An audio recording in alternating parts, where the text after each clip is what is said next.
Hey, it's Chris here, and it's that time of the month for another update on my videos. First, I'm going to start off with answering a question. I got one from, let's see if I can pronounce this correctly. Hernak Halamo, I believe. It says, the scene at 332 has surely been complicated because of the very small scene set. How did you do the mechanism for the elevator? I always have problems with this.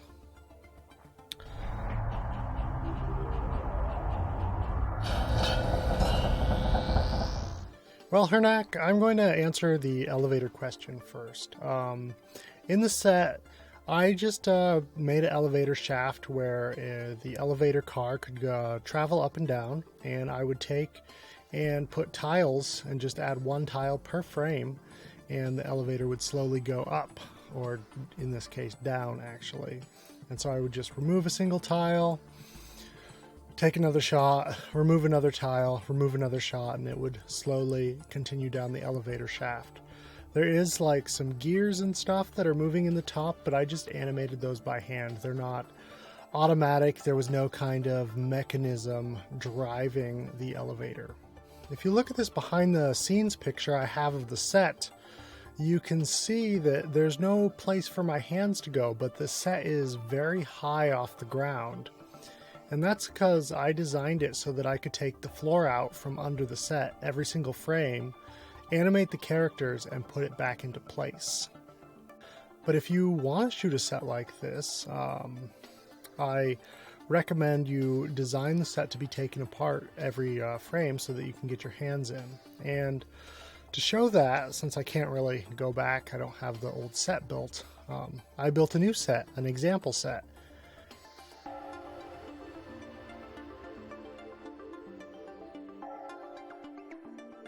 You'll note if I repeat it, there's a bit of drift in the set. It's not initially noticeable, like if it was cut into the film you probably wouldn't notice the set drift, but you do want to make sure that you tape your set down better than I did.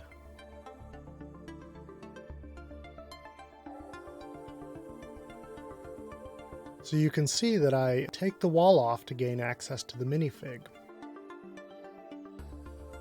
Now you see me putting down a little red brick as I take the minifig away. That's just to keep track of where the minifig is in animation, because I have many times picked a character off the set to repose them in a way that would just be difficult to do if I left them connected to the set and put them back just a little bit off and had them jump forward or jump backward.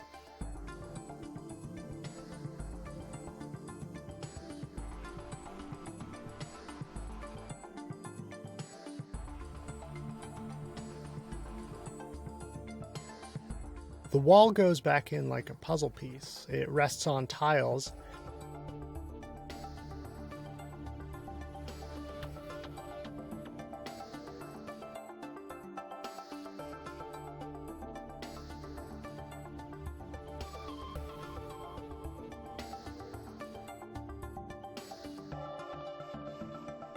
And I have just one brick that connects it to the rest of the set. I do this at the top because taller walls tend to flex a little bit, and if you can have something that keeps the top from flexing, that's going to give you a better result. You'll note the wall section it connects to is actually a corner, and the corner makes it a lot stronger and stiffer, and that way if you're connecting it to that piece, it's more likely to go back into its original position without any kind of wiggle. And you can see these cross beams have their own little spot that they slide right into. I left extra room at the top to make it easier to put in. Just make sure that if you're putting, a set down from the top, that they have room on the top to slide in. Don't make it like an impossibly difficult puzzle piece to connect.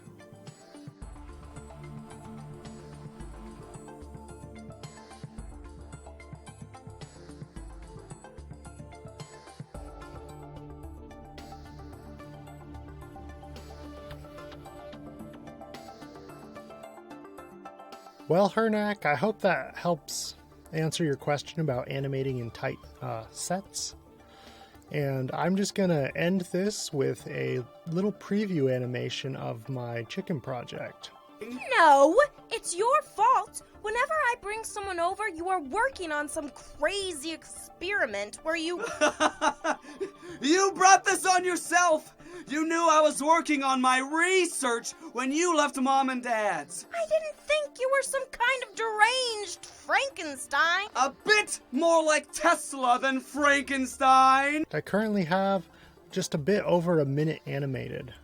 It's going to be about 2 minutes long, so it's about halfway there. But I hope that's been insightful. I hope you learned something, or maybe you got excited about my next project. Who knows? But pretty much everyone's seen Beyond the 11th Dimension, it seems like. If you haven't checked out Subterranean, I'm going to leave a link here. And I'll see you next month. Bye!